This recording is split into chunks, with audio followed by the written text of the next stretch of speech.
কলেজে যাওয়ার জন্য রেডি হচ্ছি, এমন সময় আম্মু এসে বলল, আজকে একটু তাড়াতাড়ি আসিস। কেন? তোকে নিয়ে আমার বান্ধবীর বাসায় যাব। তোমার বান্ধবীর বাসায় তুমি যাও, আমি গিয়ে কি করব? আরে যাব তো তোর জন্য। রাবেয়া তোকে নিয়ে যাওয়ার জন্য বলেছে। আমার জন্য যাবে মানে? তোর জন্য মেয়ে দেখতে যাব। তুমি কি পাগল হইছো?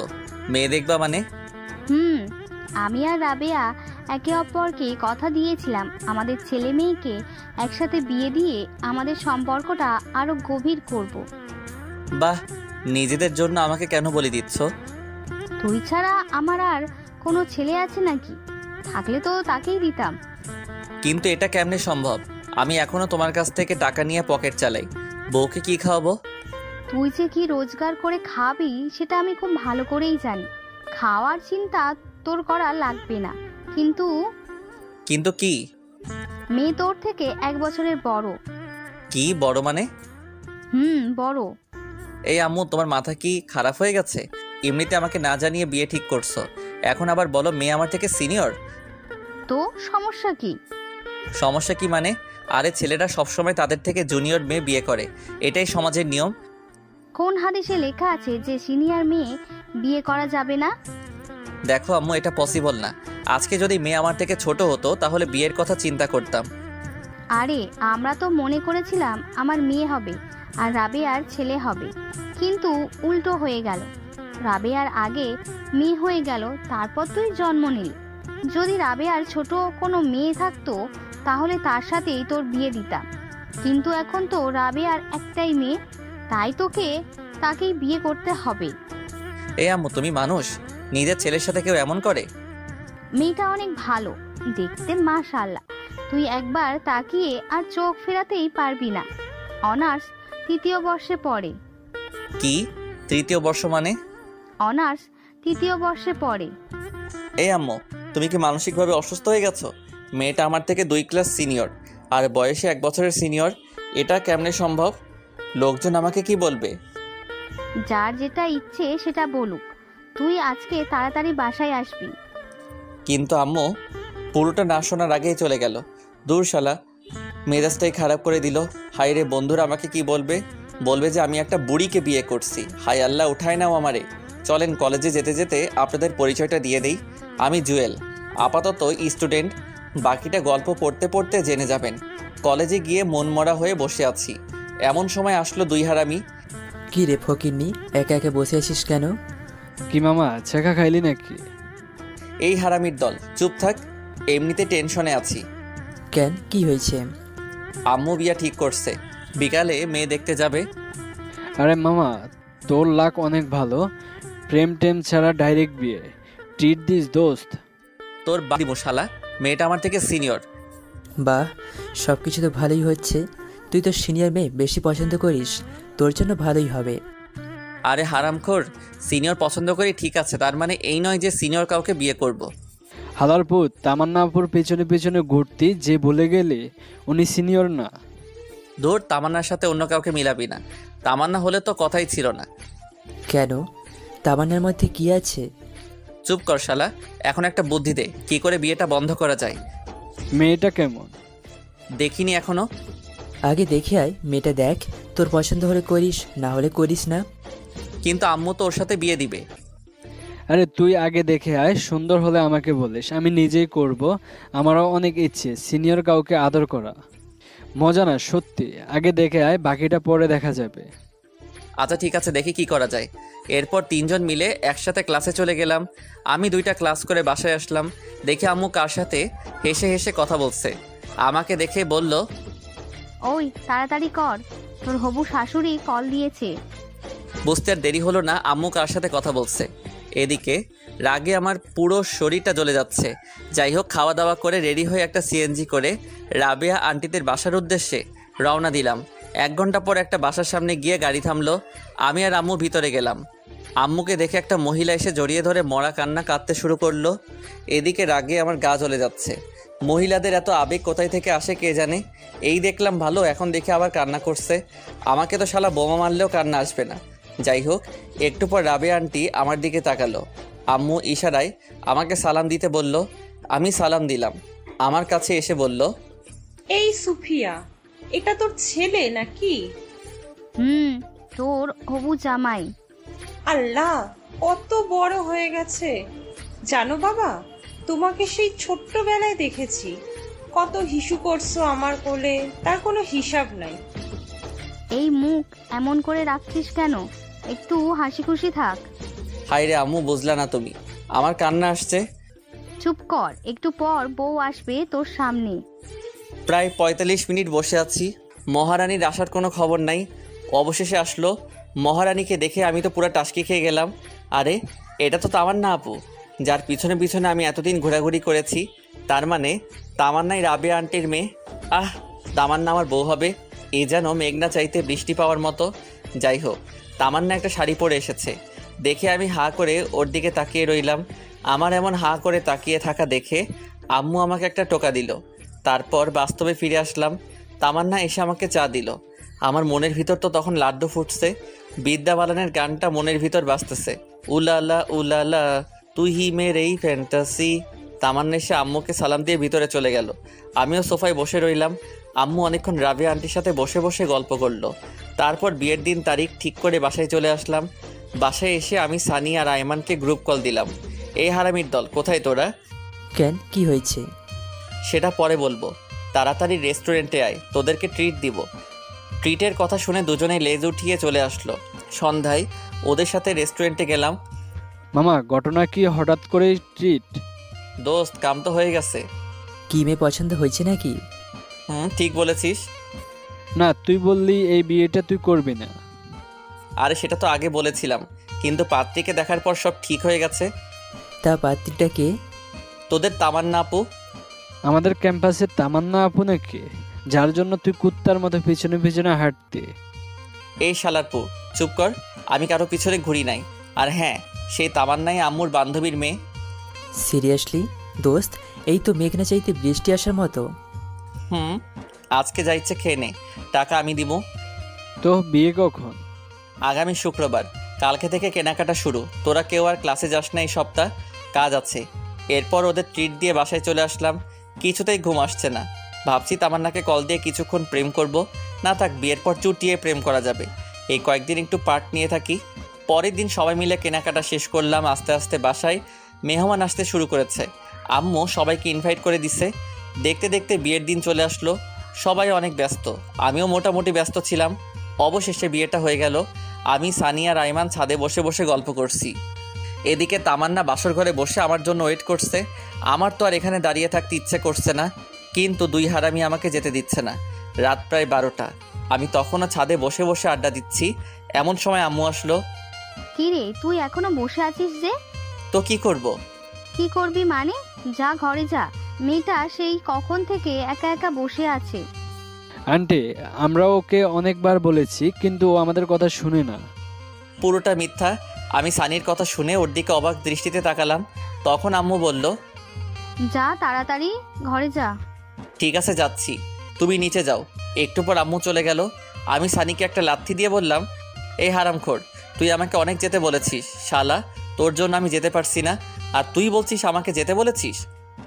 আরে মামা, রাগ করিস কেন? আন্টিকে একটু ফার্ম দিলাম আর কি। আচ্ছা ঠিক আছে, তুই যা। ওকে, যাচ্ছি, দোয়া করিস। এই শোন, বল। মনে করে বিড়ালটা মারিস, তোর ক্ষমতা দেখিয়ে দিবি, না হলে পুরুষ জাতি তোদের ধিক্কার দিবে। চুপ কর, আমি যাচ্ছি। আচ্ছা ঠিক আছে, যা। যদি বেঁচে থাকিস তাহলে কাল দেখা হবে। আমি একটা হাসি দিয়ে নিচে চলে আসলাম। বাসর ঘরের সামনে দাঁড়িয়ে আছি। কেমন জানি ভয় লাগছে, আবার লজ্জাও। আহারে, নিজের ঘরে নিজে যাব, আর সেখানেই ভয় লাগছে।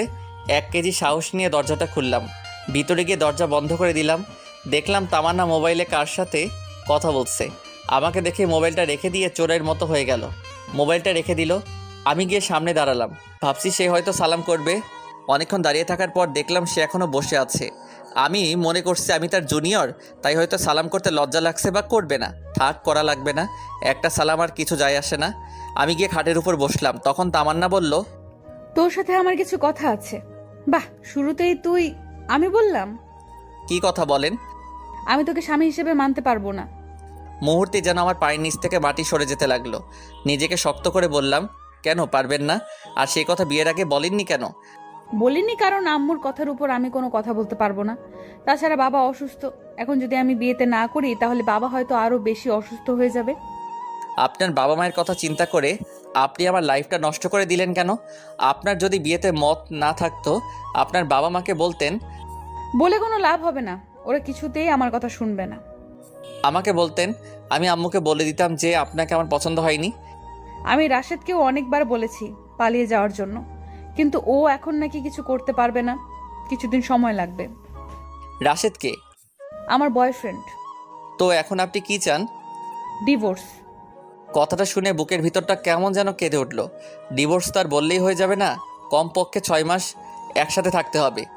কি 6 মাস? তোকে তো আমার 1 সেকেন্ডও সহ্য হয় না। ডিভোর্স পেতে হলে 6 মাস সহ্য করতে হবে। আচ্ছা ঠিক আছে, আর হ্যাঁ, আর একটা কথা। কি? এই 6 মাস কোনোভাবেই আমার উপর স্বামীর অধিকার খাটাতে আসবি না। ওকে, এই 6 মাস সবার সামনে অন্তত বউয়ের মতো থাকবেন। মা যদি জানতে পারে অনেক কষ্ট পাবে, আর আমি মায়ের কষ্ট সহ্য করতে পারি না। আচ্ছা ঠিক আছে। তারপর আমি রুম থেকে চলে যাচ্ছি, এমন সময় তামান্না আবার ডাক দিল। এই কই যাস? বাইরে। এখানে থেকে কি করব? না, তুই বাইরে যাবি না। কেন? বাইরে গেলে সবাই সব বুঝে যাবে। বাহ, বুদ্ধি আছে। এরপর আমি খাটে ঘুমাতে যাব, এমন সময় তামান্না আবারও চিৎকার দিয়ে ডাক দিল। এই কি করছিস? কেন ঘুমাবো? তো খাটে কেন? তাহলে কোথায় ঘুমাবো? তুই খাটে ঘুমাতে পারবি না, সোফায় ঘুমা। কেন, খাটে ঘুমালে সমস্যা কি?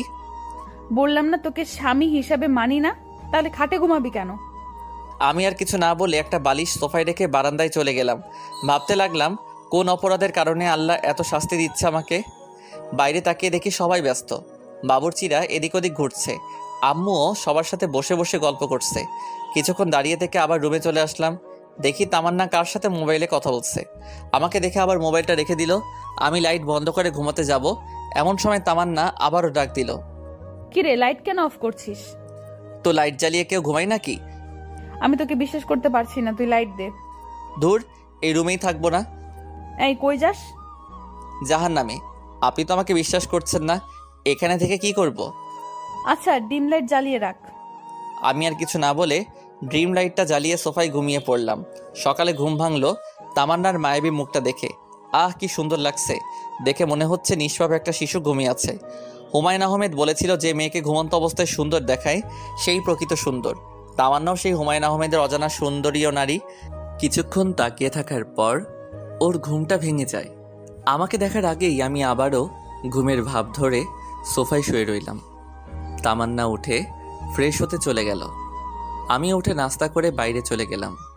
সানি আর আইমানকে গতকাল রাতের ঘটনাগুলো খুলে বললাম। সত্যি তামান্না তোর কাছে ডিভোর্স চাইছে? তো আমি কি মিথ্যা বলছি? তো এখন কি করবি? দেখা যাক। ডিভোর্স দেওয়া ছাড়া আর কোনো অপশন নাই। তোদের কোনো উকিল পরিচিত আছে? আমার কাকা আছে। আচ্ছা, আমি তোকে সব কাগজপত্র দিব, তুই তোর কাকার সাথে কথা বলে রাখিস। ওকে চল, এখন মন খারাপ করে বসে থেকে লাভ নাই, একটু ঘুরে আসি। ও ঠিকই বলছে। আচ্ছা ঠিক আছে, চল। সারাদিন ওদের সাথে ঘোরাঘুরি করে রাত 9টায় বাসায় ফিরলাম। দেখি আব্বু আম্মু সবাই রেগে আগুন হয়ে আছে। কি রে, তুই সারাদিন কোথায় ছিলি? এই তো সানি আর আইমানের সাথে। মোবাইল ধরিসনি কেন? সাইলেন্স ছিল। তোর মধ্যে কি কোনো সেন্স নাই? বাসায় নতুন বউ রেখে বাইরে ঘুরতে লজ্জা করে না? এমন বউ দিয়েছ যে আমার লাইফটাই শেষ করে দিল। কি বললি?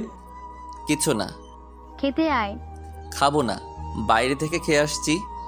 আর কোনো কথা না বলে সোজা রুমে গেলাম। গিয়ে দেখি তামান্না কার সাথে মোবাইলে কথা বলছে।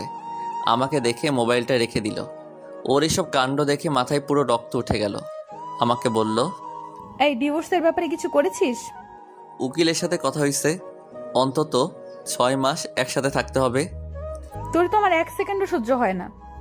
না হলে এখানে আছেন কেন? চলে যান এখান থেকে। এতই যখন তারা, বিয়ে কেন করেছেন? তোকে বিয়ে করতে তো আমার বইয়েই গেছে। নিজেকে কখনো আয়নায় দেখেছিস? তো ওর সাথে আমার যায়? ভদ্রভাবে কথা বলুন, এটা আমার বাসা, আপনার নয়। তোর বাসা দেখে আমাকে ধমকাচ্ছিস? লজ্জা হওয়া উচিত তোর। ধুর ভালো লাগে না, কেন যে এই ফালতু মেয়েকে বিয়ে করতে গেলাম কে জানে। রুম থেকে বের হয়ে সোজা ছাদে চলে গেলাম। ছাদে অনেকক্ষণ বসে থাকার পর রুমে আসলাম। তখনও দেখলাম তামান্না কার সাথে যেন কথা বলছে। আমাকে দেখে আরও হেসে কথা বলছে। কিছু না বলে বালিশ নিয়ে সোফায় ঘুমিয়ে পড়লাম। সকালে ঘুম থেকে উঠে দেখি তামান্না বিছানায় নেই, মনে হয় ওয়াশরুমে গেছে। মোবাইলটা টেবিলের উপর রাখা। আমি তাড়াতাড়ি উঠে মোবাইলটা নিলাম। বাহ, লক করা নেই। সাথে সাথে মেসেজগুলো দেখতে লাগলাম। মেসেজ দেখে আমার পুরো মাথা খারাপ হয়ে আছে। আমি নাম্বারটা নিয়ে নিলাম। দরজার আওয়াজ শুনলাম, মনে হয় তামান্না আসছে। আমি মোবাইলটা রেখে তাড়াতাড়ি বাইরে চলে গেলাম। এভাবেই তামান্না আর আমার দিনগুলো চলতে লাগলো। আমি কলেজে যাওয়া শুরু করলাম। পরের দিন থেকে তামান্নাও যায়। আম্মু বলছে দুজনকে একসাথে যাওয়ার জন্য, কিন্তু তামান্না আমাকে পার্সোনালি নিষেধ করে দিয়েছে সে আমার সাথে যাবে না। সেদিন ক্লাস শেষ করে আমি বাইরে এসে দেখি তামান্না তার বন্ধুদের সাথে বসে বসে আড্ডা দিচ্ছে আর হাসাহাসি করছে। দেখেই রাগ হতে শুরু করলো। আমি কাছে গেলাম। চলেন। কোথায়? বাসায়। আমি তোর সাথে যাব না, তুই যা। তুই বলার কারণে সবাই হা করে আমার দিকে তাকিয়ে আছে। আম্মু বলেছে আপনাকে সাথে করে নিয়ে যেতে। এই কুত্তা, তোরে না বলছি আমার উপর স্বামীর অধিকার খাটাতে আসবি না? যা, তুই তোর মাকে নিয়ে থাক। মাকে নিয়ে কোনো বাজে কথা বলবেন না। বললে কি করবি? আপনি বাসায় চলুন। এই কথা বলে আমি ওর হাতটা ধরে টানতে চাইছি, এমন সময় ঠাস আমার গালে একটা চড় বসিয়ে দিল। তোর সাহস কি করে হয় আমার হাত ধরার, বেহায়া কোথাকার? এই কথা বলে তামান্না উঠে চলে গেল। আমি গালে হাত দিয়ে দাঁড়িয়ে রইলাম। পুরো ক্যাম্পাসের ছাত্রছাত্রী আমার দিকে তাকিয়ে আছে। লজ্জায় মাথা কাটা গেল। আমি আর দাঁড়িয়ে না থেকে একটা পার্কের পাশে এসে বসে রইলাম। এমন সময় তামান্নার মোবাইল থেকে নেওয়া নাম্বারটার কথা মনে হলো। চিন্তা করলাম কল দিব, কিন্তু না, দিলাম না। নাম্বারটা সেভ করে নিলাম। ইমোতে কানেক্ট হওয়ার পর প্রোফাইলের ছবিটা দেখলাম। একটু সুন্দর হ্যান্ডসাম ছেলে বাইকের উপর বসে আছে। মনে হয় এই ছেলের সাথেই তামান্নার রিলেশন চলছে। ছেলেটাকে দেখে কেমন যেন মনে হলো প্লে বয়। আমি ছবিটা নিয়ে আমাদের বন্ধুদের গ্রুপে দিলাম আর বললাম এই ছেলেকে দেখার সাথে সাথেই আমাকে কল দিতে। তারপর ওখানে আরও কিছুক্ষণ থেকে বাসায় চলে গেলাম। বাসায় যাওয়ার সাথে সাথেই আম্মু এসে ঠাস করে একটা চর বসিয়ে দিল। আমি আবুলের মতো দাঁড়িয়ে রইলাম। মারলে কেন? বেশ করেছি, তোকে আরো মারা উচিত। কেন? কি করেছি আমি? লজ্জা করে না তোর বাসায় বউ রেখে অন্য মেয়েকে নিয়ে পার্কে ঘুরতে? মানে কে বলেছে এসব? তামান্না তোকে আর একটা মেয়েকে একসাথে দেখেনি। তোকে নিষেধ করার কারণেই তুই তামান্নাকে সবার সামনে মেরেছিস। শুনেই আমার মাথায় আকাশ ভেঙে পড়ল। আম্মু আমার কথাটা শুনো। চুপ কর, আমাকে আম্মু বলবি না। আমি কোনোদিন চিন্তাও করিনি তুই এত খারাপ হয়ে যাবি। আম্মু সব কিছু মিথ্যা। আমি জানি, তুই যা আমার চোখের সামনে থেকে, তোকে যেন আর না দেখি। ধুর, কার মুখ দেখে ঘুম থেকে উঠলাম কে জানে। অপরাধ না করে অপরাধী হয়ে গেলাম। নিজের মাও বিশ্বাস করছে না। ব্যাগটা নিয়ে বাইরে চলে গেলাম। অনেকক্ষণ বসে থাকার পর দেখলাম রাত অনেক বেশি হয়ে গেছে। বাসায় না গিয়ে সানির বাসায় চলে গেলাম। কিরে, রাতের বেলা তুই এখানে?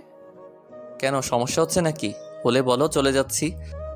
আরে পাগল নাকি? কিসের সমস্যা? তোকে তো জোর করেও নিয়ে আসা যায় না, কিন্তু নিচ থেকে আসলি, তাও রাতের বেলায়। তাই জিজ্ঞেস করলাম। আচ্ছা বাদ দে, ভিতরে আয়।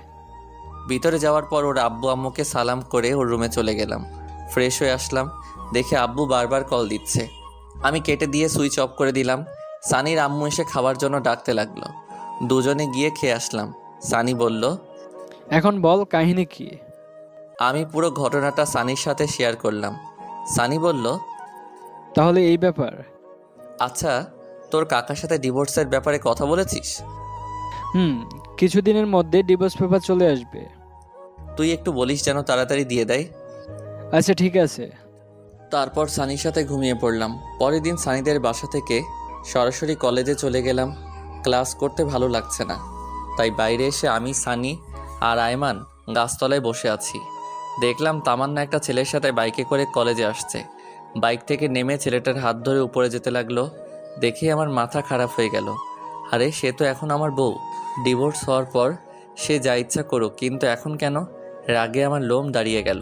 তারপর আমি উঠে তামান্নার কাছে যেতে লাগলাম। তোরা দাঁড়া, আমি আসছি। দাঁড়া, আমরাও আসছি। তারপর তিনজন মিলে তামান্নার সামনে গেলাম। আপনি এই ছেলেটার হাত ধরেছেন কেন? সেটা কি তোকে বলতে হবে? অবশ্যই, ভুলে যাবেন না আমি আপনার স্বামী। তোকে আমি স্বামী হিসেবে মানি না। তোকে না বলেছি আমার উপর অধিকার খাটাতে আসবি না? আপনি না মানলে কিছু করার নাই। আপনি এখনও আমার স্ত্রী, আমাদের এখনও ডিভোর্স হয়নি। সো আপনাকে আমার কথা মতো চলতে হবে। যদি না চলি কি করবি? দেখবেন কি করব। কি করবি তুই দেখা। আমি আস্তে আস্তে তামান্নার কাছে যেতে লাগলাম, আর সে পিছাতে লাগলো। আমি তামান্নার সামনে গিয়ে তামান্নার পাশে থাকা ছেলেটাকে একটা ঘুষি মারি। আমার কর্মকাণ্ড দেখে সবাই হা করে তাকিয়ে আছে। ছেলেটার কলার চেপে ধরে বললাম, এই হালার পুত, কি নাম তোর? লজ্জা করে না অন্যের বউয়ের সাথে প্রেম করতে? তুই জানিস আমি কে? তুই আমেরিকার প্রেসিডেন্ট হলেও আমার দেখার টাইম নাই। তোকে যদি তামান্নার সাথে দেখি তোর খবর আছে। দেখ তোর কি হাল করি। সাথে সাথে মোবাইলটা বের করে কাকে যেন কল দিতে চাইছিল। আমি মোবাইলটা নিয়ে আছাড় দিয়ে ভেঙে ফেললাম। তারপর ছেলেটাকে আরও একটা ঘুষি দিলাম। ঠোঁট কেটে রক্ত বের হচ্ছে। সানি আর আয়মান এসে আমাকে টেনে নিয়ে গেল। তামান্না আর রেগে যাওয়া দেখে ভয় কাঁপতে লাগলো। সানি আর আয়মানের সাথে নিচে চলে আসলাম। কলেজের পেছনে গিয়ে অনেকক্ষণ বসে রইলাম। কিছুই ভালো লাগছে না। কলেজ ছুটি হয়ে গেছে। সানি, আমি আর আয়মান বসে রইলাম। অনেকক্ষণ পর আমরা উঠে হাঁটা দিলাম। পরে সানি আর আয়মানের কাছ থেকে বিদায় নিয়ে বাসার দিকে রওনা দিলাম। ওরা ওদের বাসায় চলে গেল। দুপুরবেলা রাস্তায় মানুষজন খুব একটা বেশি নাই, একেবারে নেই বললেই চলে। খেয়াল করে দেখলাম দুই ছেলে সিগারেট টানতে টানতে আমার পিছনে আসতে লাগলো। আরেকটু যাওয়ার পর আর চারজন একটা গলি থেকে বের হয়ে আসলো। দেখতে মাস্তান টাইপের, আমার পিছু পিছু আসতে লাগলো। হঠাৎ করে একটা ছেলে পেছন থেকে আমার ঘাড়ের উপর হাত দিয়ে চাপ দেয়। আমি পেছনে তাকাই। কি সমস্যা? ঘাড়ে কেন হাত দিলেন? আগুন আছে, সিগারেট ধরাবো। না, আমি ওসব খাই না। আইসে আমার লক্ষ্মী ছেলে, ওসব খাই না। কি ব্যাপার, আপনাদের সমস্যা কি? আমার কোনো কথার উত্তর না দিয়ে একটা ছেলে এসে আমার মুখ চেপে বাকিগুলো এসে আমার উপর ঝাঁপিয়ে পড়ে। একা ওদের সাথে পেরে উঠতে পারছি না। ওরা অনেক বাজেভাবে আমাকে মারে। দুইজনে আমার হাত ধরে রাখে, বাকিগুলো মুখে আর বুকে ঘুষাতে লাগে। মুখ দিয়ে রক্ত পড়ছে। আমি দাঁড়িয়ে থাকতে না পেরে শুয়ে গেলাম। দেখলাম তামান্না আর ওই ছেলেটা বাইক নিয়ে আসলো। ছেলেটা সবাইকে বলল, মরে গেলে নদীতে নিয়ে গিয়ে ফেলে দিস। তামান্না ওর কথা শুনে হাসছে। তারপর দুজনে বাইক নিয়ে চলে গেল। একটা ছেলে লাঠি দিয়ে মাথায় আঘাত করে। তারপর আর কিছু মনে নাই। যখন জ্ঞান আসলো, নিজেকে হাসপাতালে আবিষ্কার করলাম। দেখলাম আয়মান আর সানি পাশে বসে আছে। এখন কেমন লাগছে? মোটামুটি। আম্মু কই? এতক্ষণ ছিল, আমরা তাকে বাসায় পাঠিয়ে দিচ্ছি। এই দুদিন এখানে থেকে দিয়ে অসুস্থ হয়ে গেছে। তার মানে 2 দিন পর জ্ঞান আসলো। শরীরের প্রত্যেকটা অঙ্গ ব্যথা করছে। অনেক কষ্টে উঠে বসলাম। তারপর ওদের বললাম, তামান্না আসছিল? হ্যাঁ, একবার আসছিল। ওর বাবা নাকি অসুস্থ, সেখানে চলে গেছে। ও আচ্ছা। তোর এই অবস্থা কি করে হলো? এই, তুই পাগল হয়েছিস? ও ঠিকমতো কথাই বলতে পারছে না, আর তুই ঘটনা জিজ্ঞেস করতেছিস? আচ্ছা বাসায় চলো, ওখানে বলবো। এখন বাসায় যাওয়া যাবে না, তোর আরো 2 দিন থাকতে হবে। এখানে থাকতে ভালো লাগছে না। আম্মুকে একটা কল দে, আজকে চলে যাব। তারপর আম্মু আসলো। এসে আমাকে ধরে কান্নাকাটি শুরু করে দিল। ডাক্তারের কাছ থেকে অনুমতি নিয়ে বাসায় চলে গেলাম। সেদিন রাতে সানি আর আইমান আমার সাথেই ছিল। তাদের সব ঘটনা খুলে বলি। সানিকে বললাম তাড়াতাড়ি ডিভোর্স পেপারটা যেন রেডি করে। সেদিন 3 জন একসাথে ঘুমিয়ে পড়লাম। পরের দিন দেখি তামান্না ওর বাবার বাড়ি থেকে চলে আসছে। আমাকে দেখে বলল, কিরে বেঁচে আছিস? আমি তো ভাবছি মারা গেছিস। রাগে আমার রক্ত গরম হয়ে গেল। সানি আর আইমান সব কিছু শুনে ফেলেছে। ওদেরকে দেখে তামান্না চোরের মতো রুম থেকে বের হয়ে গেল। সেদিন থেকে ওর সাথে কথা বলি না, এমনকি নিজের রুমেও যাই না। অসুস্থতার জন্য কলেজে যেতে পারছি না। তামান্না ঠিকই যাচ্ছে। কলেজে গিয়ে যে কী করে সেটা আমি খুব ভালো করেই জানি। এইভাবে আরও 1 সপ্তাহ কেটে গেল। তামান্নার ব্যবহার আরও খারাপ হতে লাগলো। একদিন সকালবেলা ঘুরতে বের হয়েছি, এমন সময় ফাহাদের কল আসলো। কী রে, কী অবস্থা? এই তো মোটামুটি। তোর কি অবস্থা? আসি আগের মতো। বন্ধু, তুই যে একটা ছেলের ছবি দিয়েছিলি মনে আছে? কি হয়েছে এখন? ওই ছেলেটা একটা মেয়ের সাথে পার্কে বসে আছে। আরে কি বলিস, কোন পার্ক? ফাহাদ ঠিকানা দিল। ঘড়ির দিকে তাকিয়ে দেখি 11টা বাজে। তামান্না কি কলেজের নাম দিয়ে ছেলেটার সাথে পার্কে গেছে? কেমন জানি খারাপ লাগছে। বিয়ের পরও এসব করে। আর ছেলেটাই বা কেমন? অথচ মা তামান্নার কথা শুনে আমাকে অবিশ্বাস করে। না, এত কিছু ভেবে লাভ নেই, আগে পার্কে যাই, দুজনের একসাথে কয়েকটা ছবি নেই, তারপর আম্মুকে দেখাবো, সহজেই ডিভোর্সটা হয়ে যাবে। তাড়াতাড়ি পার্কে গেলাম, ফাহাদও সেখানে দাঁড়িয়ে আছে। দুজনে ভিতরে গেলাম, দেখলাম সেই ছেলেটা যে লোক পাঠিয়ে আমাকে মেরেছে তামান্নাকে বাইকে উঠিয়ে ঘোরাফেরা করে। ছেলেটাকে স্পর্শ দেখা যাচ্ছে কিন্তু মেয়েটাকে দেখা যাচ্ছে না। আমার কেমন যেন মনে হচ্ছে এই মেয়েটা তামান্না নয়। উল্টো পথে গিয়ে দেখি আসলে মেয়েটা তামান্না নয়। তার মানে ছেলেটা এরকম আরও অনেক মেয়ের সাথেই প্রেমের অভিনয় করে। শালারে দেখলেই মনে হয় একটা প্লে বয়। কোনো কিছু না ভেবে ভিডিও করা শুরু করলাম। বাহ, কি সুন্দর একজন আরেকজনকে জড়িয়ে ধরে আছে, হাতে হাত রেখে হাসাহাসি করছে। ফাহাদকে বললাম তুই ভিডিও করতে থাক, আমি যেটুকু করেছি সেটা তামান্নাকে পাঠাই। সাথে সাথেই তামান্নাকে পাঠিয়ে দিলাম। তামান্না ভিডিওটা দেখে আমাকে কল দেওয়া শুরু করলো, আমি ধরলাম না। তারপর সে আমাকে একটা SMS দিল জায়গাটা কোথায় সেটা বলার জন্য। আমি পার্কের নাম সেন্ড করে দিলাম। 10 মিনিটের মধ্যেই তামান্না সেখানে এসে হাজির। আমি আর ফাহাদ লুকিয়ে গেলাম। তামান্না পাগলের মতো ছেলেটাকে খুঁজতে লাগলো। তারপর ছেলেটাকে দেখে ফেলে। ছেলেটার সামনে গিয়েই ওর শার্টের কলার চেপে ধরে ঠাস ঠাস 2টা চড় বসিয়ে দেই।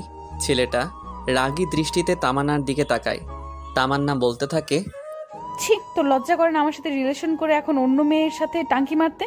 তুমি যা ভাবছো তা নয়, আমার কথাটা একটু শোনো। কি শুনবো তোর কথা? যা দেখার তা তো নিজের চোখেই দেখলাম। তামান্নার কথা শুনে ছেলেটার পাশে থাকা মেয়েটা রেগে যায়। তারপর সেও ছেলেটাকে একটা চড় দিয়ে চলে যায়। আমি আর ফাহাদ বসে বসে হাসতেছি। শালা প্লে বয়, এবার ঠেলা সামলা। মেয়েটা চলে যাওয়ার পর ছেলেটা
কি বলিস?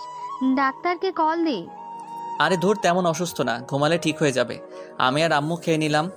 চলে যাওয়ার সময় আম্মু বলল, জুয়েল, কিছু বলবে? বলছিলাম কি, তুই খাবারটা রুমে নিয়ে যা, ওর খিদা লাগলে খেয়ে নিবে। প্লিজ বাবা, না করিস না। কি আর করা, ইচ্ছা না থাকা সত্ত্বেও খাবারগুলো রুমে নিয়ে গেলাম। খাবারগুলো টেবিলের উপর রাখলাম। তামান্নাকে বললাম, ভাত নিয়ে আসছি, খেয়ে নিন। খাবো না, খিদে নেই। না খেলে শরীর খারাপ করবে, খেয়ে নিন। আর কিছু না বলে বালিশটা নিয়ে সোফায় শুয়ে পড়লাম। তামান্না কিছু একটা বলতে গিয়েও বলল না। রাতের বেলা হঠাৎ কিছু একটা শব্দ শুনে ঘুমটা ভেঙে গেল। তাকিয়ে দেখি তামান্না পাগলের মতো খাবারগুলা খাচ্ছে। আমি মুচকি হেসে মনে মনে বললাম, গরিবের কথা বাসি হলেও মিষ্টি হয়।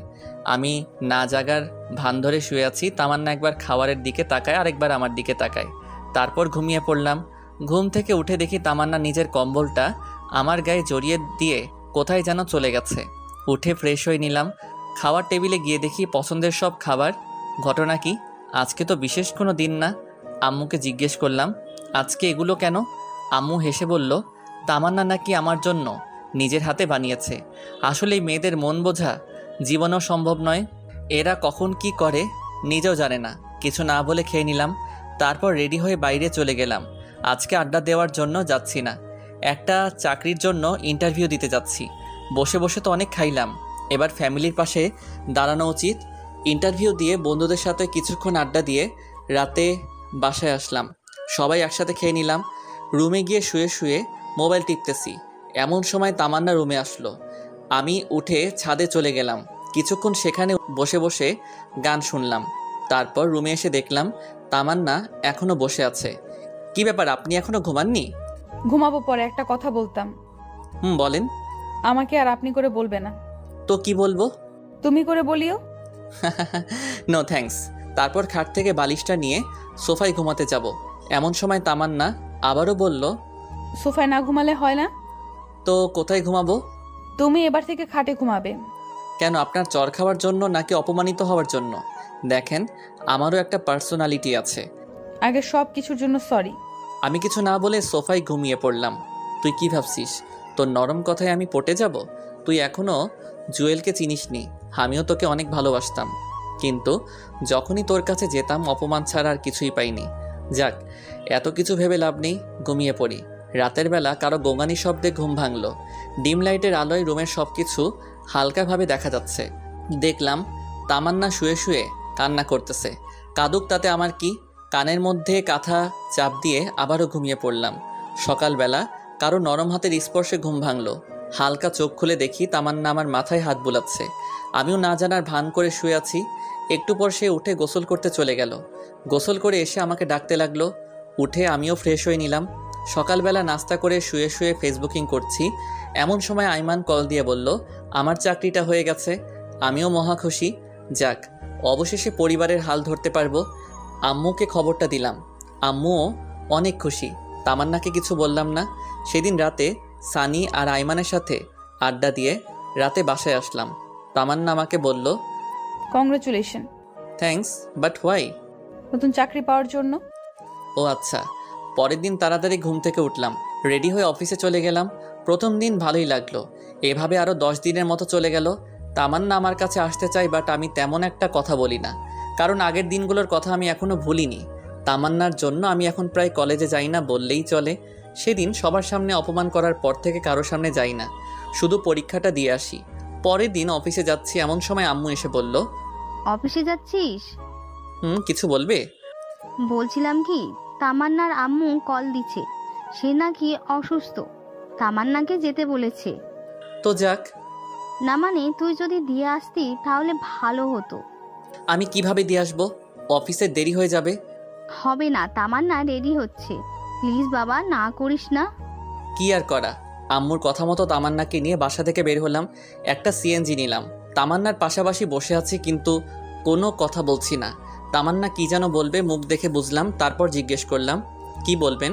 তোমার অফিস কখন শেষ হবে? 4টায়। কাজের চাপ থাকলে দেরি হতে পারে। ও আচ্ছা, একটা কথা বলতাম। বলেন। তোমার অফিসে মেয়ে কলিগ আছে? আছে, 5 জন আছে।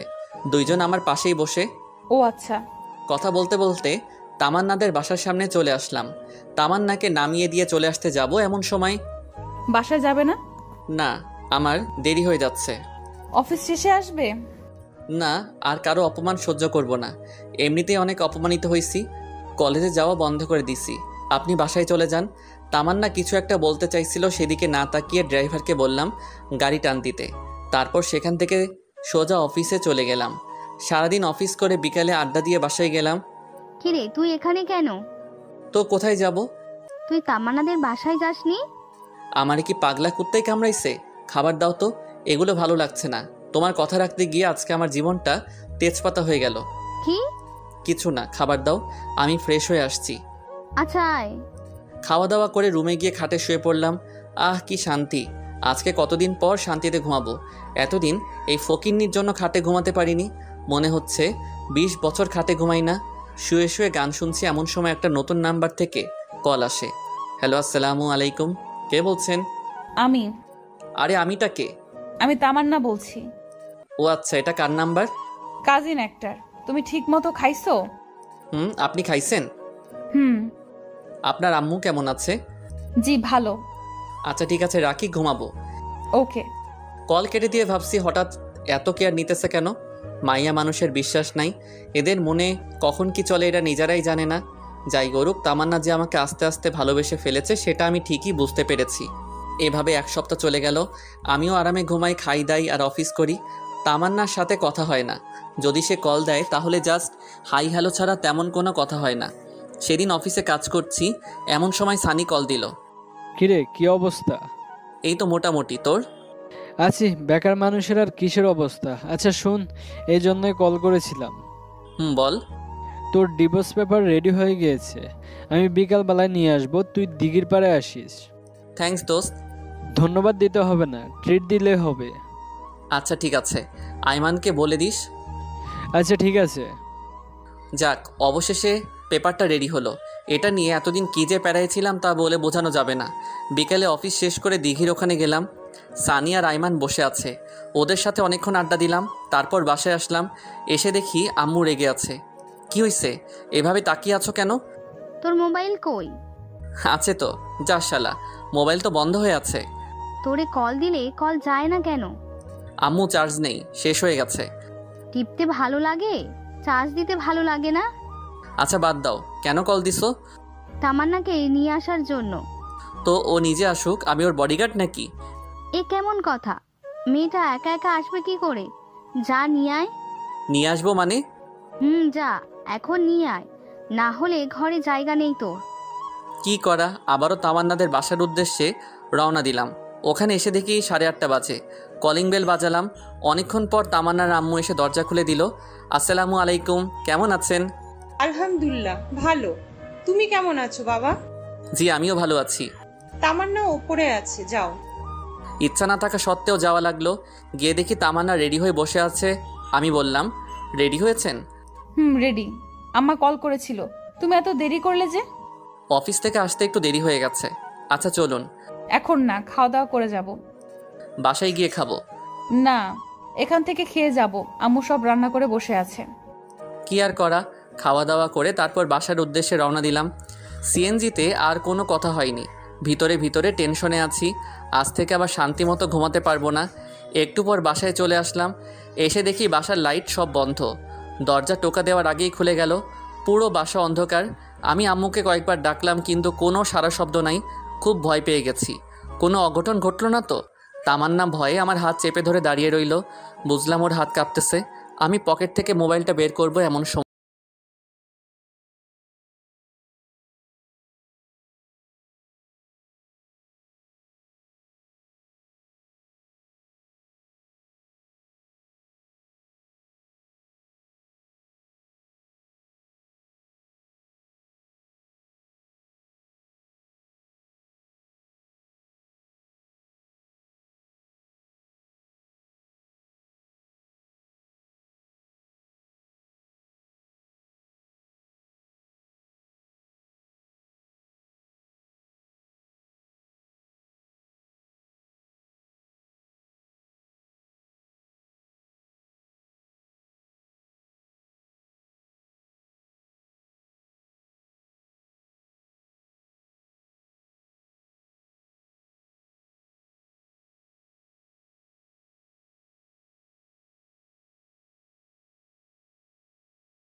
আজকে একটু কাজের চাপ বেশি ছিল, কিন্তু কিছু করার নাই।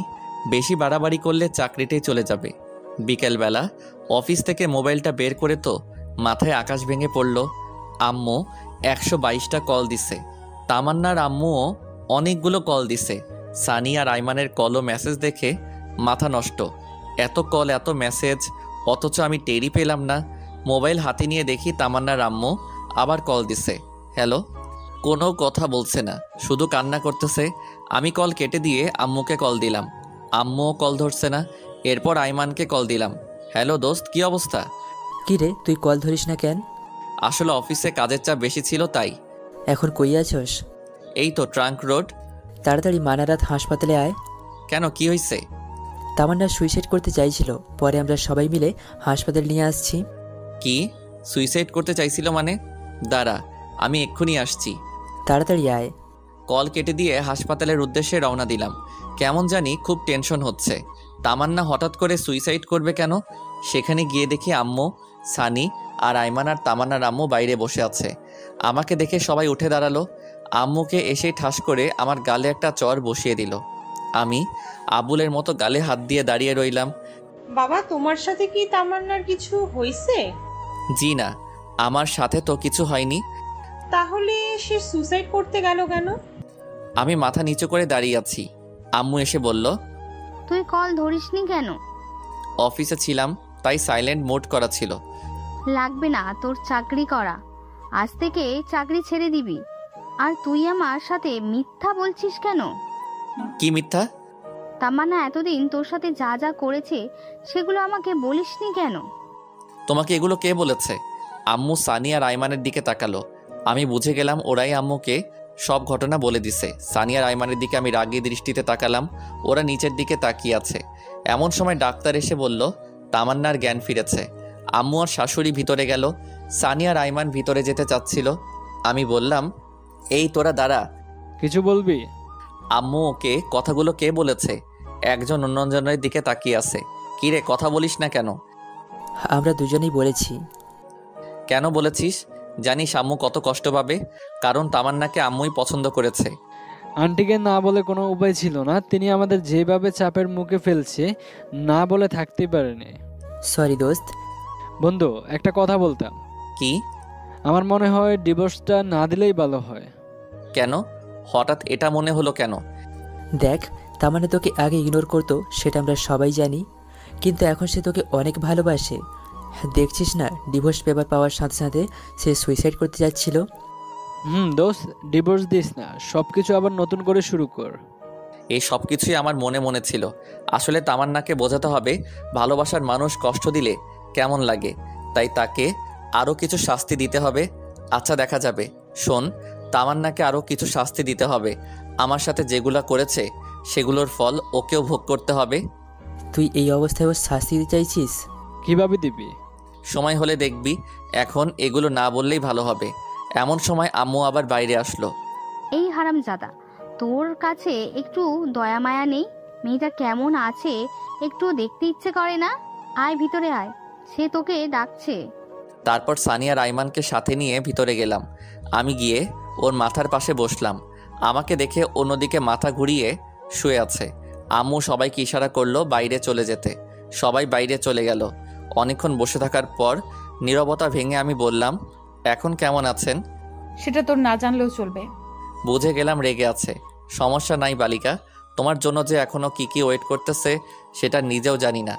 আবার বললাম, রাগ করছেন নাকি? রাগ করার মানুষ থাকলেই তো রাগ করব। আচ্ছা বাদ দেন, এবার বলেন এই কাজটা কেন করতে গেলেন? তুই কিছু বুঝিস না? আপনি কেন সুইসাইড করতেছেন সেটা আমি কি করে বুঝবো? যা, তোর বোঝা লাগবে না। এখানে কেন এসেছিস? আমি মরলে তো তুই খুশিই হতি। সবাই বলেছে আপনাকে দেখতে, তাই আসলাম। কি? সবাই বলেছে সেজন্য তুই আমাকে দেখতে এসেছিস? তার মানে তুই মন থেকে আমাকে দেখতে আসিসনি। আচ্ছা বাদ দেন, এবার বলেন জন্মদিনের গিফট পেয়ে খুশি হয়েছেন? না হওয়ার কি আছে? খুশির ঠেলায় নিজের জীবনটাই শেষ করে দিতে চাইছিলাম, কিন্তু পারলাম না। খুশি হননি কেন? আজ থেকে তো আপনি মুক্ত, নিজের ইচ্ছা মতো চলতে পারবেন, প্রেম করতে পারবেন। তোর কি একটুও বুক কাঁপলো না? না, আমি জাস্ট আপনার ইচ্ছাটাই পূরণ করতে চাইছিলাম। তুই জীবনেও বুঝবি না। না বুঝাই ভালো। আম্মু এসে বলল, এই তোদের কথা শেষ হয়েছে? আমরা তো কথাই বলিনি, শুরুও নাই শেষও নাই। আমি কিছু না বলে রাগী দৃষ্টিতে আমার দিকে তাকিয়ে আছে। শাশুড়ি এসে আম্মুকে বলল, সুফিয়া, তামান্নাকে আমার বাসায় নিয়ে যাই, কয়েকদিন ওখানে থেকে তারপর পাঠিয়ে দিব। তুই যেটা ভালো মনে করিস। বাহ, দুজনের ফ্রেন্ডশিপ রক্ষা করার জন্য আমাকেই বলি দিল। আমি বের হয়ে যাচ্ছি। এমন সময় আম্মু বলল, কিরে তুই কই যাস? বাসায়। এখানে থেকে কি করব? কিছু না বলে দাঁড়িয়ে আছি। আম্মু আবার বলল, কিরে কথা কানে যায় না? আরে দিয়ে আসবো তো, এমন করো কেন? যা সিএনজি নিয়ে আয়। তারপর একটা সিএনজি নিলাম। আমি, তামান্না আর তামান্নার আম্মু গাড়িতে উঠিয়ে তামান্নাদের বাসার দিকে রওনা দিলাম। সানিয়া রাইমানকে বললাম আম্মুকে ঠিকমতো বাসায় দিয়ে আসতে। গাড়িতে কোনো কথা হয়নি। বাসার সামনে নেমে তামান্নাকে ধরে ধরে বাসায় নিয়ে যাচ্ছি, কিন্তু ফকিন্নি হাঁটতে পারছে না। ইচ্ছা না থাকা সত্ত্বেও কোলে নিলাম। কোলে নিয়ে বাসায় দিয়ে আসলাম। বাহ, ফকিন্নির ভিতরে ভিতরে লাড্ডু ফুটতেছে। আমিও খুশি, কখনো এভাবে আগে স্পর্শ করিনি। কিন্তু জানো, তুমি তো জানো না তোমার জন্য আমি কি পরিমাণ বাঁশ রেডি করতেছি। বাঁশ থেরাপি দিয়ে তোমার অহংকার আমি মাটিতে লুটাবো, টেরও পাবে না জুয়েল কি জিনিস। যাই হোক, বাসার ভিতরে নিয়ে তামান্নাকে খাটে রাখলাম।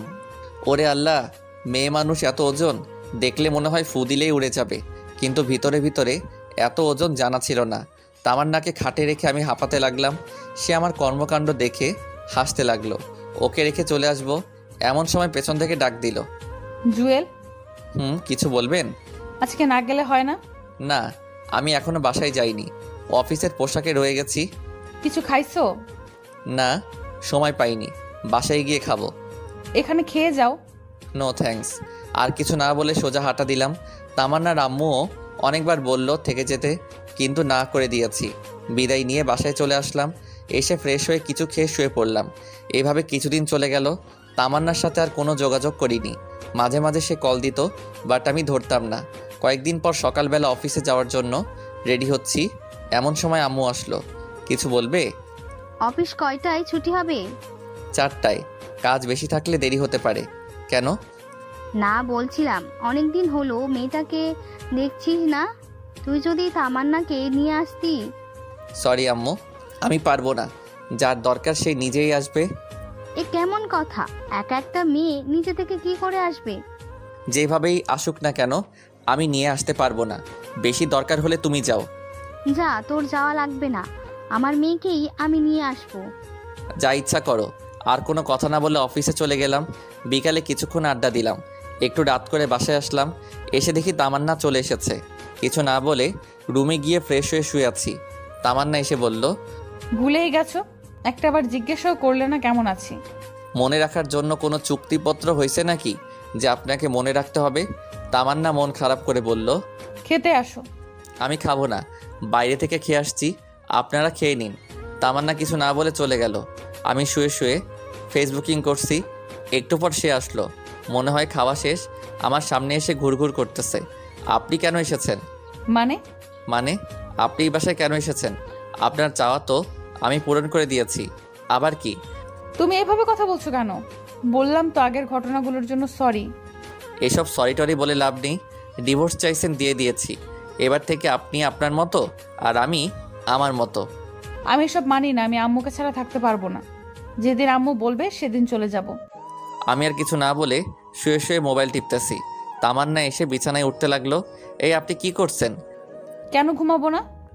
আপনি হয়তো ভুলে গেছেন এটা আমার রুম, আমার বিছানা। সো আপনি আমার বিছানায় শুতে পারবেন না। তাহলে কোথায় ঘুমাবো? যেখানে খুশি ঘুমান, বাট বিছানায় পারবেন না। তারপর একটা বালিশ ওর হাতে দিয়ে দিলাম। বালিশ হাতে নিয়ে মন খারাপ করে সোফায় চলে গেল। এবার বুঝো কেমন লাগে। এতদিন আমাকে জ্বালাইছো। আমি অন্যদিকে পাশ কাটিয়ে ঘুমিয়ে গেলাম। মধ্যরাতে কিছু একটা আওয়াজ শুনে ঘুমটা ভেঙে গেল। চোখ খুলে দেখি তামান্না নাক টেনে টেনে কান্না করতেছে। আমি বললাম, এই আপনার সমস্যা কি? এসব ন্যাকা কান্না করার মানে কি? তোমার এত কিছু জানতে হবে না। জানার দরকারও নেই। অন্য কোথাও গিয়ে কাঁদেন, এখানে ঘুমের ডিস্টার্ব হচ্ছে।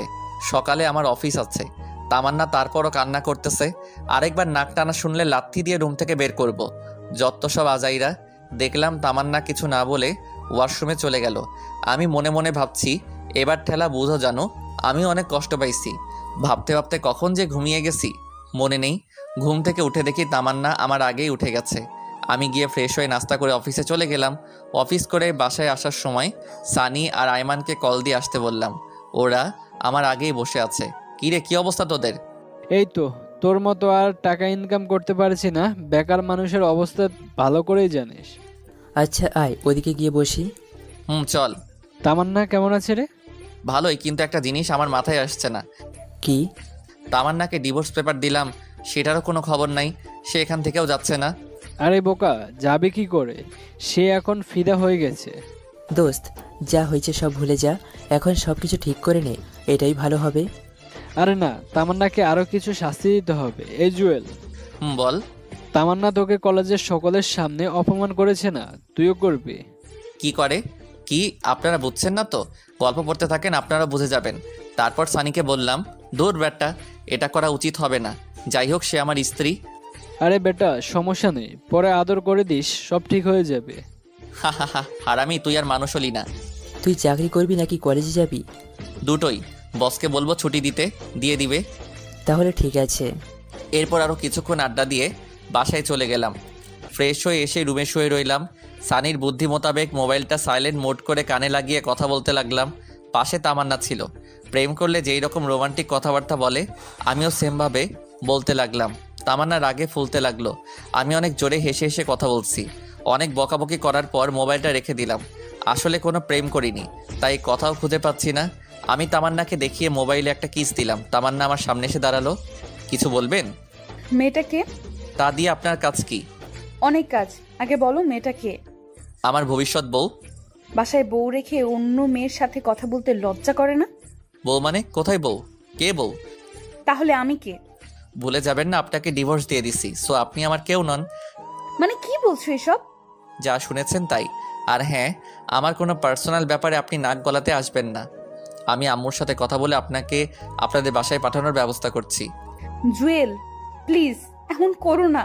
আগের ব্যবহারের জন্য সত্যি আমি অনেক লজ্জিত। সরি বললাম তো। আমি একটা টান দিয়ে হাতটা ছাড়িয়ে নিলাম। রাগ দেখিয়ে ছাদে চলে গেলাম। ছাদের দরজাটা বন্ধ করে কিছুক্ষণ লুঙ্গি ড্যান্স দিলাম।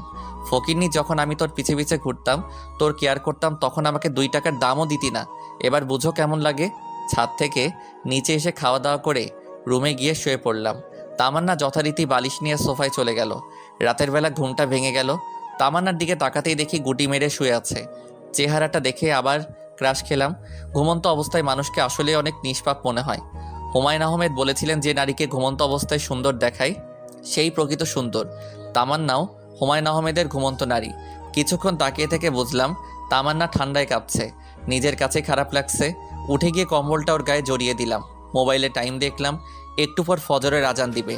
আর ঘুমালাম না। উঠে উজু করে নামাজ পড়ে বাইরে কিছুক্ষণ ঘোরাঘুরি করলাম। বাসায় এসে দেখি তামান্না মুখ টিপে টিপে হাসছে। মনে হয় কম্বল দেওয়ার কারণে। বালিকা এত খুশি হওয়ার কিছু নেই। জুয়েল কি জিনিস হারে হারে টের পাবা। নাস্তা করে বসে বসে মোবাইল টিপতাছি। এমন সময় আম্মু এসে বলল, কিরে, আজকে অফিস যাবি না? না, ছুটি নিয়েছি। কেন, শরীর খারাপ নাকি? আরে না, অনেকদিন কলেজে যাই না, আজকে যাব। আর আমার একটু কাজ আছে। তামান্নাও পাশে ছিল। তামান্না আম্মুকে বলল, আম্মু বলছিলাম কি, আমিও তো অনেক দিন কলেজে যাই না, লেখাপড়াটাও ভালোভাবে হচ্ছে না। আজকে গেলে কোনো সমস্যা হবে? আরে না, কিসের সমস্যা, যা, তুইও কলেজে যা। ধন্যবাদ আম্মু। এই জুয়েল, বলো। তামান্নাকে সাথে করে নিয়ে যা। সরি, আমি পারবো না। যে যার মতো যাবে। পারবি না মানে? মেয়েটা একা একা কি করে যাবে? যেভাবে খুশি যাক, বাট আমি নিয়ে যেতে পারবো না। আম্মুকে আর কোনো কিছু বলতে না দিয়ে আমি রুমে চলে গেলাম। গিয়ে রেডি হয়ে তামান্নার আগে চলে গেছি। আমি, সানি, আইমান আর ঋতু বসে আছি। তামান্না আসছে দেখে সানি বলল, এই মামা আসতেছে, শুরু কর। কে আসছে? আরে বেটা, তোর সিনিয়র বউ আসতেছে, শুরু কর। আমি এবার ইতুর হাতটা ধরে বসে হেসে হেসে কথা বলছি। ইতুও প্ল্যান মোতাবেক আমার হাত ধরে আছে। তামান্না এটা দেখে তোর আগে লাল হয়ে গেল। আমার দিকে আর না তাকিয়ে উপরের তলায় চলে গেল। আমরা সবাই হাসতে হাসতে শেষ। ক্লাস করিনি, ওখানে বসে আছি। দেখলাম তামান্না উপর থেকে বারবার আমার দিকে তাকাচ্ছে। আমিও খুব সুন্দর করে অভিনয় চালিয়ে যাচ্ছি। 2 ঘন্টা চলে যাওয়ার পরে তামান্না আর ওর কয়েকটা বান্ধবী মিলে আমাদের কাছে আসলো। সানি আর আইমান একসাথে গান গাইতেছে। আমার এই বাজে স্বভাব কোনোদিন যাবে না। একটা সিনিয়র মেয়ে এসে বলল, কানের নিচে যখন কয়েকটা পড়বে তখন সব রকমের বাজে অভ্যাস চলে যাবে। আপু আসসালামু আলাইকুম, ভালো আছেন? ক্লাস না করে এখানে কি পাখি দেখি। বাদরামি করস? এখানে পাখি আসবে কোত্থেকে? আসেন আসেন, আমার পাশে বসেন, আপনিও দেখতে পাবেন।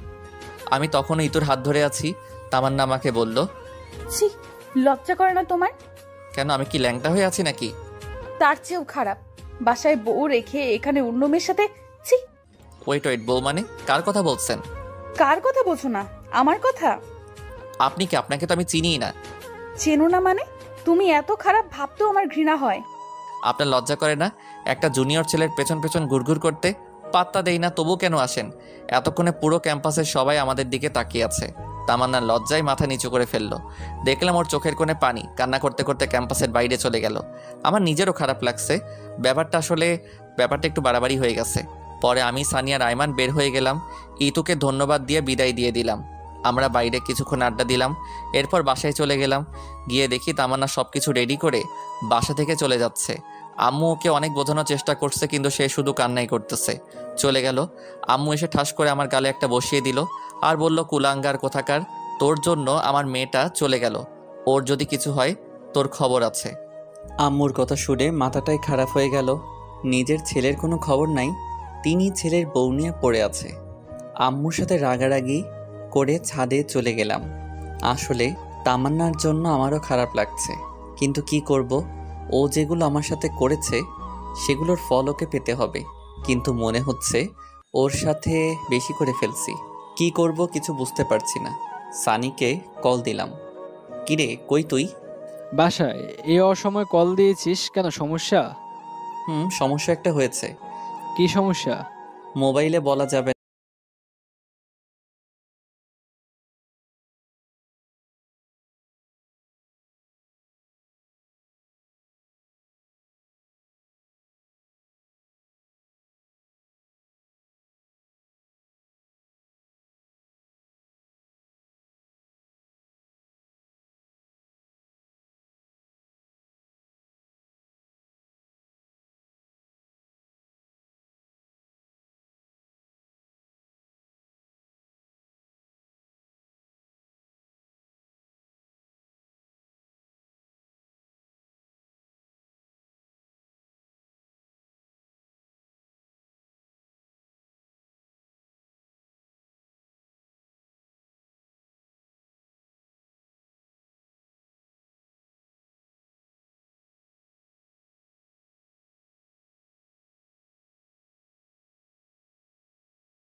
রক্ত বের হচ্ছে।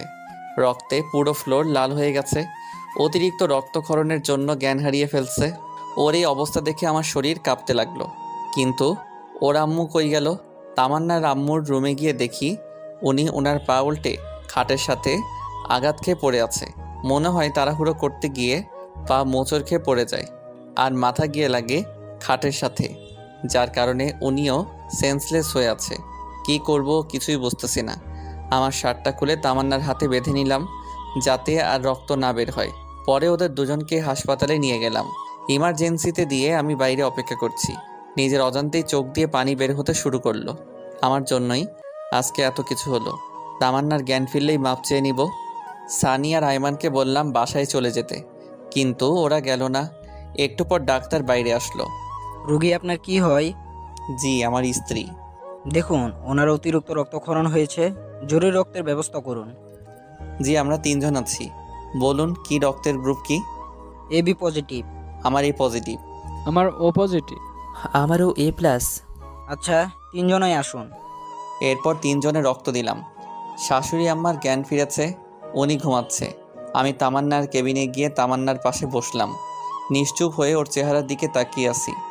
তামান্নার একটা হাত ধরে কখন যে ঘুমিয়ে পড়েছি মনে নেই। সকালে ঘুম ভাঙলো কারো হাতের স্পর্শে। চোখ খুলে দেখি তামান্না আমার মাথায় হাত বুলাচ্ছে।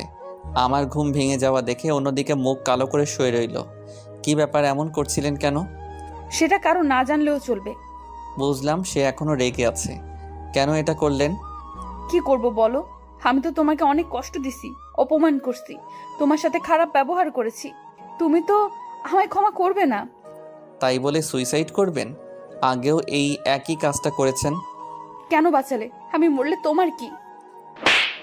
ঠাস করে একটা ওর গালে বসিয়ে দিলাম। তুমি আমাকে মেরেছো? মেরেছি, বেশ করেছি। আমার বউকে আমি মেরেছি, তাতে আপনার কি? বউ? তাহলে সেদিন ডিভোর্স লেটার দিলে কেন? ওটা ডিভোর্স লেটার ছিল না, জন্মদিনের একটা কার্ড ছিল। শুধু মিথ্যা চিঠিটা আমি লিখেছিলাম। কালকে কলেজে এগুলো কেন করলে তাহলে? আমার সাথে করেছিলেন, আপনাকে একটু বোঝাতে চেয়েছিলাম আপনার কেমন লাগে।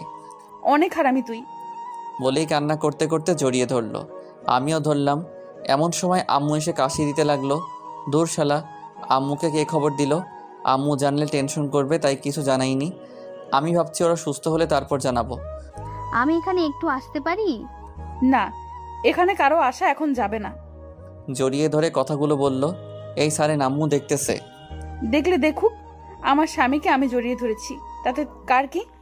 তাই বলে আম্মুর সামনে? এই হাদারাম, কিছু শিখ। আচ্ছা, তোমরা তাহলে থাকো। আম্মু গিয়ে শাশুড়ির সাথে কথা বলতে লাগলো। বাইরে গিয়ে দেখি সানিয়া রাইমান একটা টুলের উপর একজন অন্যজনের উপর উল্টো হয়ে শুয়ে আছে। দেখে আমার হাসি পাচ্ছে। একটু ভিডিও করে ওদের জাগালাম। তারপর বাইরে থেকে কিছু খেয়ে আসলাম। তামান্নার জন্য নিয়ে আসলাম। ডাক্তারের কাছে গেলাম। আমরা কি ওদের বাসায় নিয়ে যেতে পারবো? আপনার শাশুড়িকে নিয়ে যেতে পারবেন, উনি সুস্থ আছে, কিন্তু আপনার ওয়াইফকে আরও 2 দিন থাকতে হবে। আচ্ছা ঠিক আছে। এরপর আম্মুর কাছে গেলাম। আম্মু, কিছু বলবি? ডাক্তার বলেছে বাসায় যেতে। তো চল।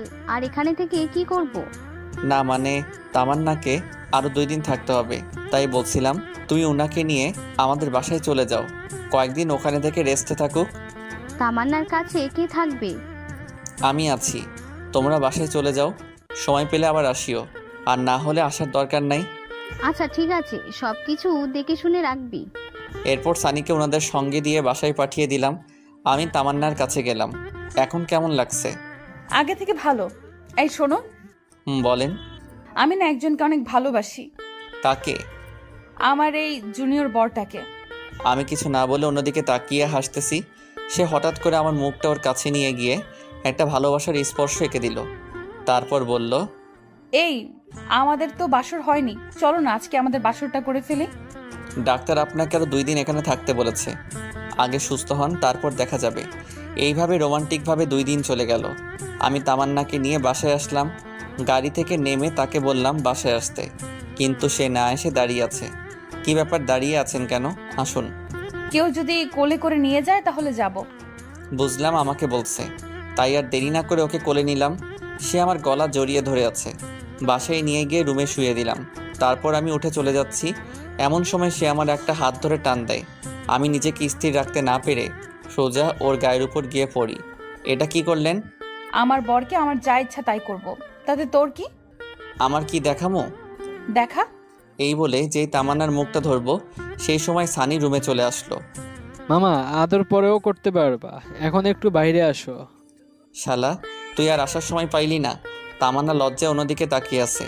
এরপর আমি বাহিরে গেলাম। বল, এই অসময় তুই কেন ডেকেছিস? তোর জানতে হবে না, 5,000 টাকা দে। এত টাকা দিয়ে কি করবি? তোরে দিতে বলছে, দিয়ে দে, এত কথা বলিস কেন? কিন্তু আমার কাছে তো এত টাকা এখন নাই, হাসপাতালে খরচ হয়ে গেছে। আচ্ছা ঠিক আছে, তোর দেওয়া লাগবে না। বিকালবেলা দিঘির পাড়ে আসিস, আড্ডা দেবো। আচ্ছা ঠিক আছে। এরপর সানিয়া রাইমান চলে গেল। আমি গোসল করে আসলাম, তামান্নাকে খাইয়ে দিলাম। খাওয়া দাওয়া করে সে শুয়ে রইল।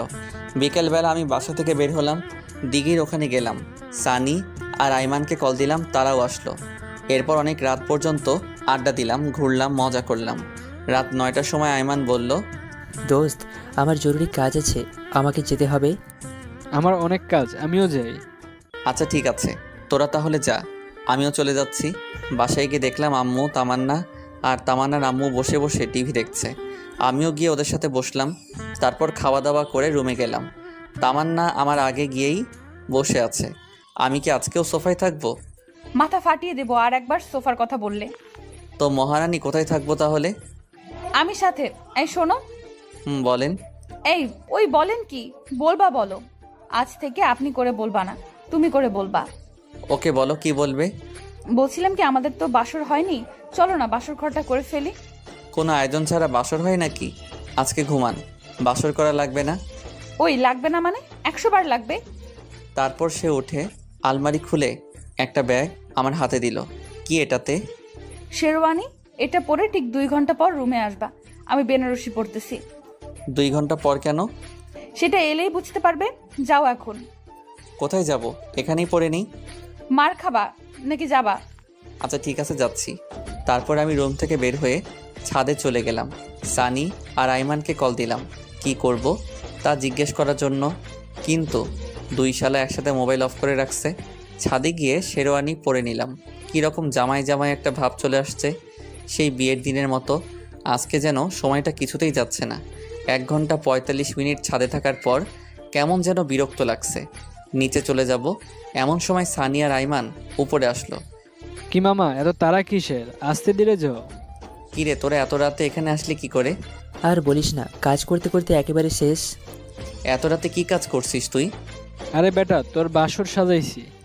কি এত কিছু করছস অথচ আমি জানি না? সব কিছু জানতে হয় না।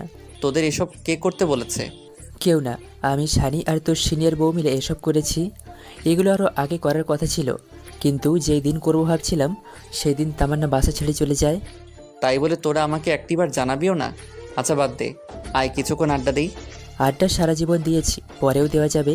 তোর সিনিয়র বসে বসে তোর জন্য ওয়েট করছে, যা তাড়াতাড়ি ভেতরে যা। আচ্ছা ঠিক আছে। এই শোন। বল। সিনিয়র তো পূরণ হয়ে গেছে, এত লজ্জা শরমের কাজ নেই। গিয়ে বিড়াল মেরে ফেলবি, পরে উল্টো হয়ে শুয়ে পড়িস। হারামজাদা, তুই আর ঠিক হবি না।